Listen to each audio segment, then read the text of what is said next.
Part 2 তে তোমরা দেখেছো যে আমি কিভাবে জল ঢাললাম। আর একটা গাছের তলে এখন দেখলাম যে সবাই ধূপকাঠি ধরিয়ে ধরিয়ে দিতেছিল, তো আমার কাছেও ধূপকাঠি ছিল, আমিও ধরিয়ে নিলাম একটা মোমবাতি করে। তারপরে গাছের তলে আমিও গেড়ে দিলাম, আর কিছু প্রার্থনাও করে নিলাম, আর প্রণামও করে নিলাম ভালো করে একটা।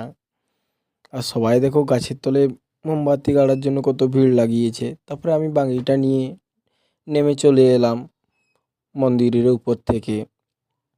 আর নেমে আসার সময় একটা ঠাকুর দেখতে পেলাম, ওঠার সময়ও দেখতে পেয়েছিলাম। আর তোমরা সবাই কমেন্ট করে বলো এটা কি ওঠে। আর তারপরে নামও এক জায়গায় ফিরি, শরবত জল দিতেছিল। আর তোমরা তো জানোই যেখানে ফিরি সেখানে আমি, তার জন্য আমি ফ্রিতে শরবত জল নিয়ে নিলাম আর ঝাড়ি খেয়ে নিলাম শরবত জলটা। বেশ ভালোই লাগলো, আর ফ্রির জিনিস ভালোই লাগবে না বা কেন। তারপরে আমরা বাড়ি চলে এলাম, আমার দাদু বাইকটা স্টার্ট করতেছিল। তারপরে আমরা বাড়ি আসার সময় কিছুটা দূরে গিয়ে একটা দোকানে ঢুকলাম, আর ওখানে আমি দই খেলাম। আর দইটা খেতে খুব মিষ্টি ছিল, যদিও প্যাকেট দই। তো তারপরে আমরা দই খেয়ে নিয়ে বাড়ি চলে এলাম সবাই একসাথে।